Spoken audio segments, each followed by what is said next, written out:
Revisol ir visjaunākā azolu grupas molekula, kāda mums ir pieejama, kas nodrošina visspēcīgāko graudaugu aizsardzību un vislabāko atdevi tīrumā. Kāpēc? Tādēļ, ka revisola molekula spēj nodrošināt augstu efektivitāti arī zemās gaisa temperatūrās. Mēs zinām, ka Latvijā ļoti bieži tieši pavasara salnas un jau tie apstākļi, ko man iepriekš kolēģi stāstīja pavasarī, nedod garantiju par to, kādi laika apstākļi būs. Tad tieši zemās temperatūrās revisol tik un tā strādās atšķirībā no visiem citiem tirgū pieejamiem azoliem. Kāpēc vēl revisol ir vislabākais? Tāpēc, ka revisolam ir visaugstākā lietus noturība. Tas ir svarīgi slapjos pavasaros vai vasarās, jo šīs jaunās molekulas īpašība ir tā, ka tā iekļūst auga vaska kārtā, kur spēj pakāpeniski un ilgi aizsargāt augu, bet tā netiek nomazgāta vai izskalota ar lietu. Un šī efektivitāte ir pierādīta, ka par 41% augstāka. Savukārt, ja mums ir sezona ar spilgtu sauli, karstu laiku, tad ir pierādīts, ka revisola molekula degradējas saules gaismā par 37% lēnāk. Tas nozīmē, ka, ja saules gaismas ietekmē molekula nav sadalījusies, tā turpina ilgāk aizsargāt.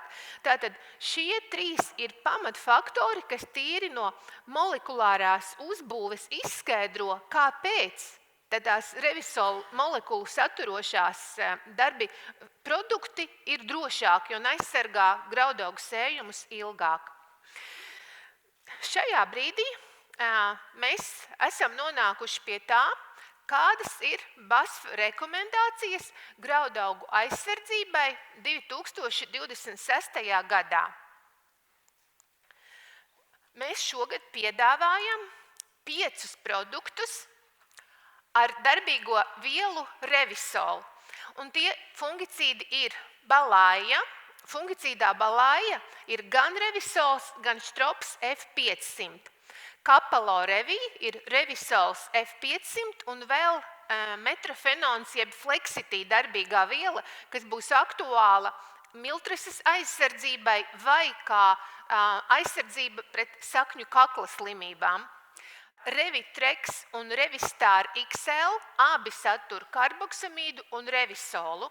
Revistar XL plus proteokanazolu ir mūsu šīs sezonas jaunums, premium klases piedāvājums, jo šajā kombinācijā mēs iedodam sējumiem 3 pašas spēcīgākās darbīgās vielas katru savā darbīgo vielu grupā. Un ne revisol produkts, jeb produktu kombinācija Priexor plus Kurbetūr. Priexor plus Kurbetūr ir Latvijā absolūti populārākais graudaugu aizsardzības risinājums.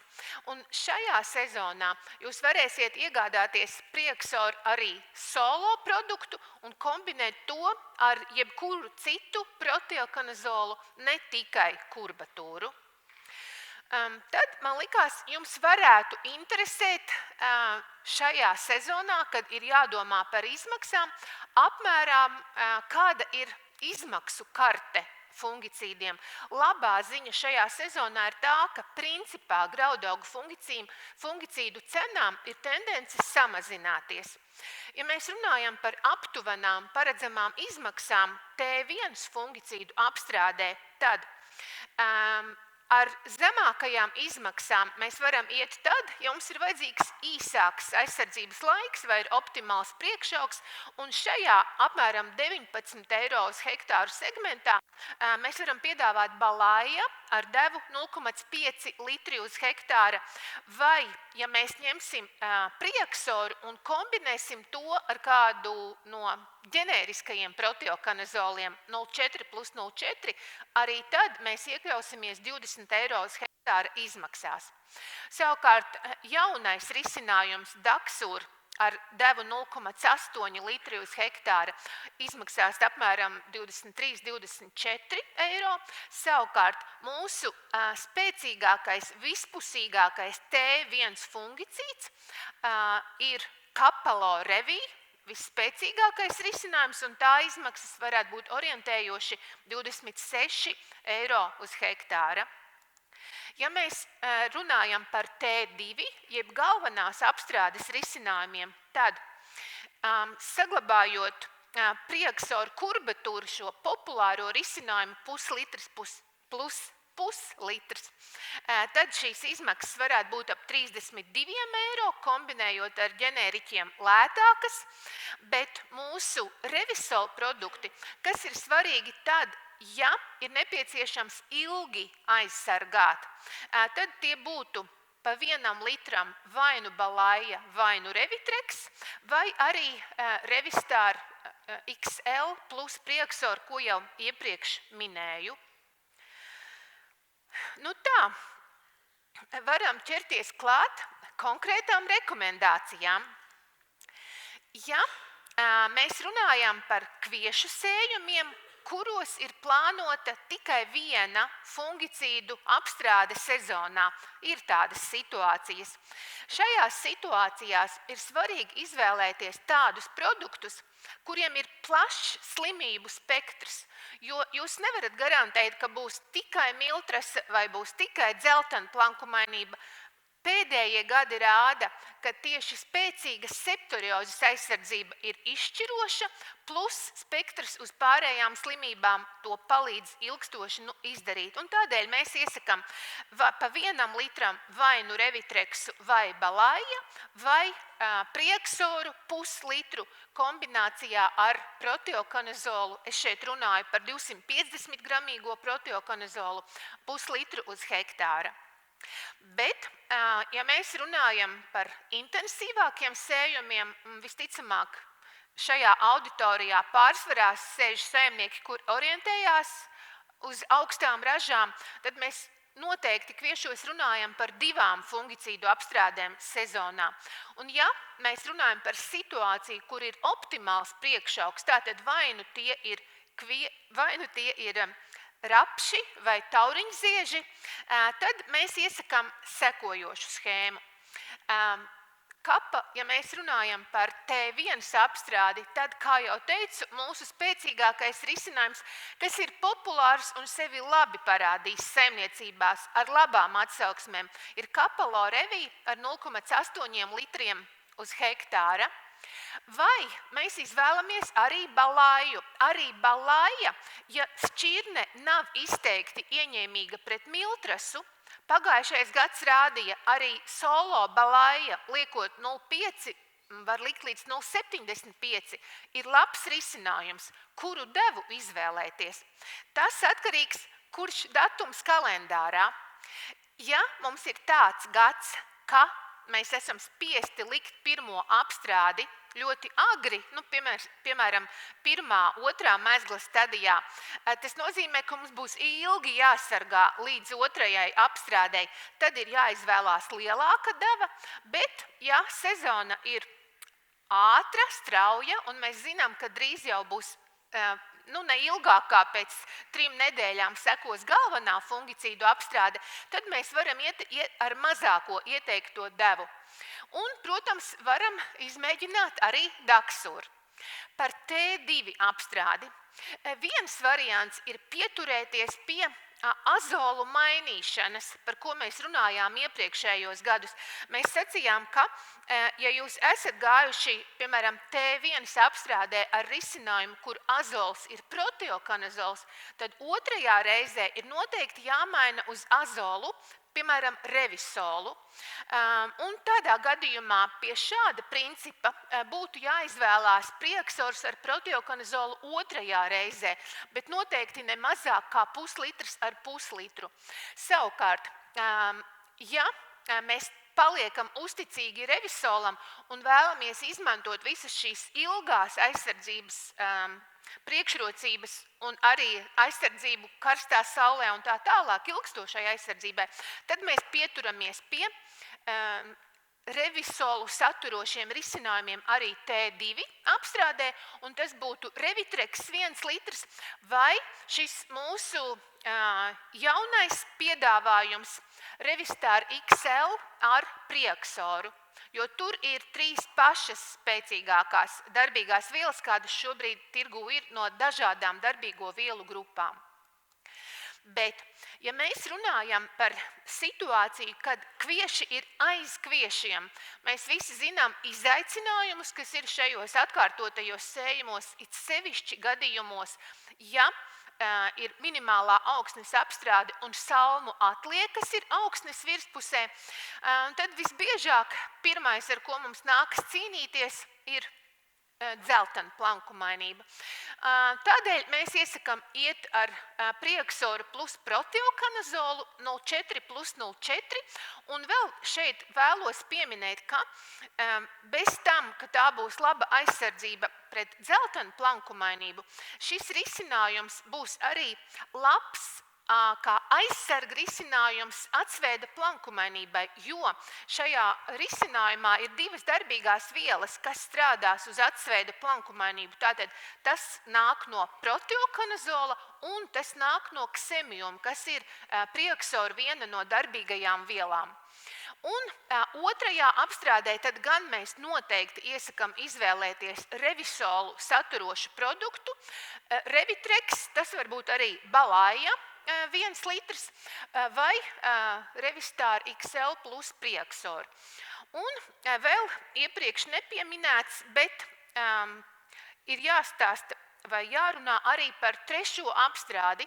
Jau pagājušajā sezonā bija vairākas saimniecības, kuras izmantoja arī T3 apstrādi. Tātad, principā, 3. apstrāde ir orientēta tieši vārpas aizsardzībai, bet šeit ir jābūt arī izpratnei, kas ir mērķis? Vienkārši vārpa no septoriozes vai mūsu mērķis ir vārpu fuzarioze.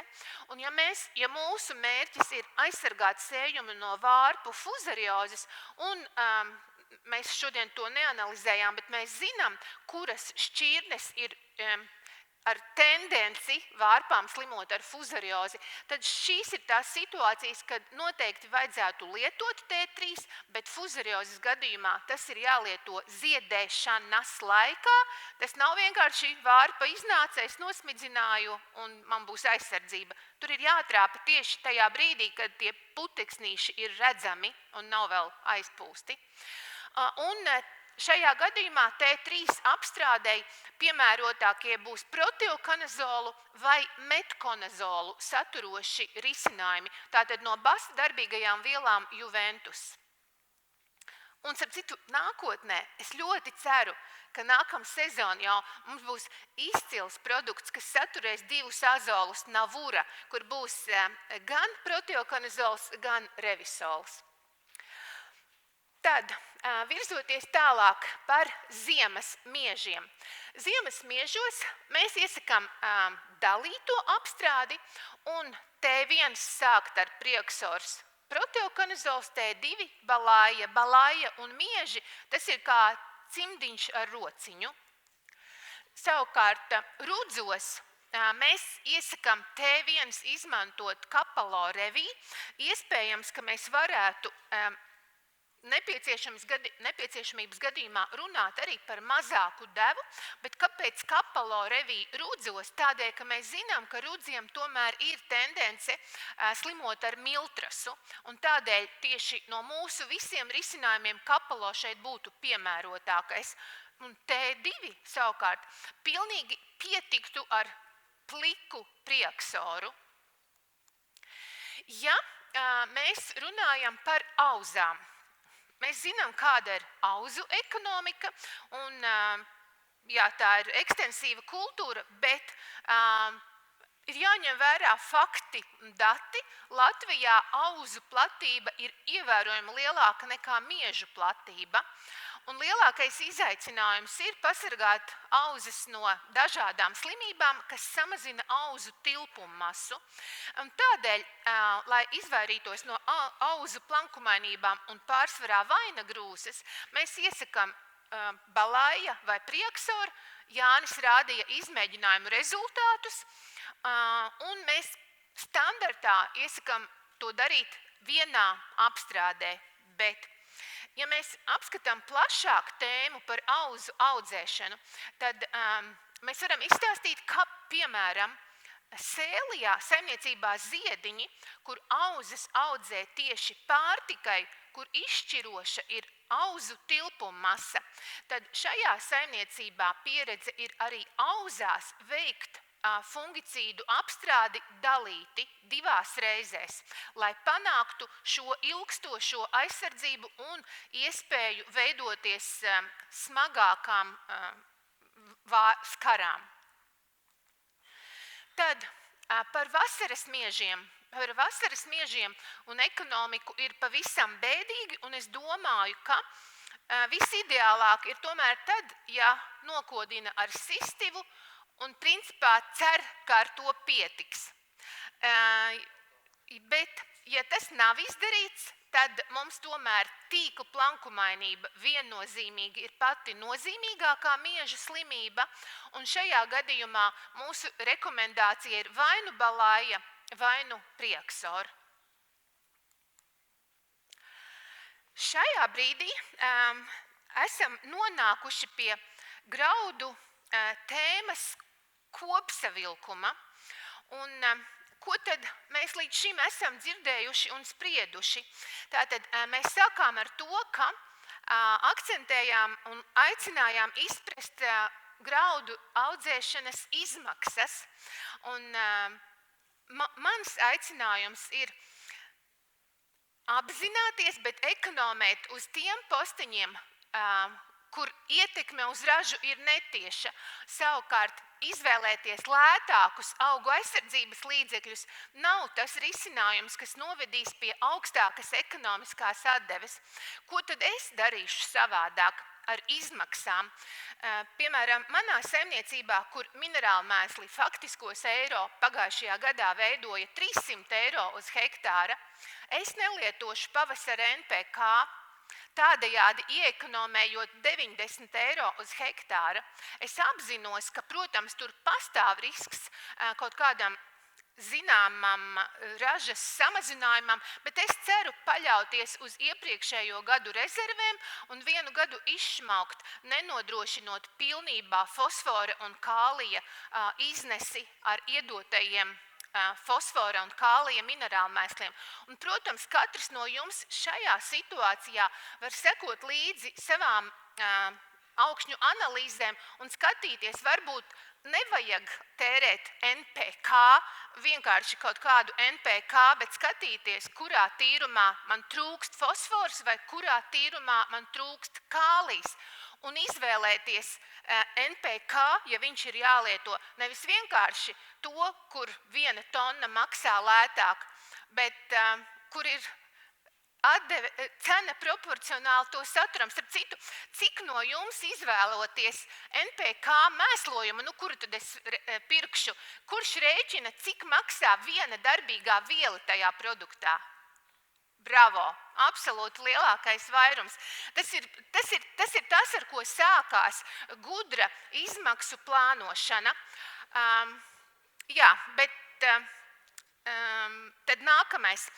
Mēs runājām, es aicināju, un mēs ar kolēģi Jāni mēģinājām pamatot, ka investēt BASF fungicīdos ir ekonomiski izdevīgāk nekā izvēlēties vislētāko ģenērisko alternatīvu, jo tanī brīdī, kad mēs ieekonomējam, pieņemsim 10 eiro no visām mūsu 1500 izmaksām, mums šķiet, es uz katru savu hektāru ieekonomēju 10 eiro, bet tikai tad, kad ir izanalizēti dati, ir pierādīti fakti, mēs redzam, ka tas lēmums nebija pareizs. Mēs aicinām šo sezonu pieņemt tādus lēmumus, kas nes lielāko atdevi. Ja mēs šajā brīdī atgriežamies pie tā mana slaida, cik tad naudas izteiksmē ir augu aizsardzība, es minēju, ka tas saimniecībās svārstās no 100 līdz 200 eiro uz hektāra. Un kur ir tie 200? Ja jūs paskatītos, un to jūs, draugi, to jūs tiešām nezināt, ja mēs paskatītos Latvijas augu aizsardzības līdzekļu tirgu, kāda ir galvenā izmaiņa pēdējo 3 gadu laikā, kuras ir no visiem augu aizsardzības līdzekļu segmentiem augstākās izmaksas? Kurš var minēt? Pareizi, ja visu laiku iepriekš lielākais izmaksu postenis bija fungicīdi, tad pēdējās sezonās augstākais izmaksu postenis ir herbicīdi. Un par to posteni mēs runāsim semināra 2. daļā. Tad nākamais, mēs 1. daļā, es mēģināju ļoti īsi konspektīvi pamatot, kādas ir Revisol molekulas priekšrocības un pastāstīt mūsu plānu, kā mēs pamatā redzam dažādas iespējas, kādā situācijā lietot kādu risinājumu no graudaugu fungicīdiem.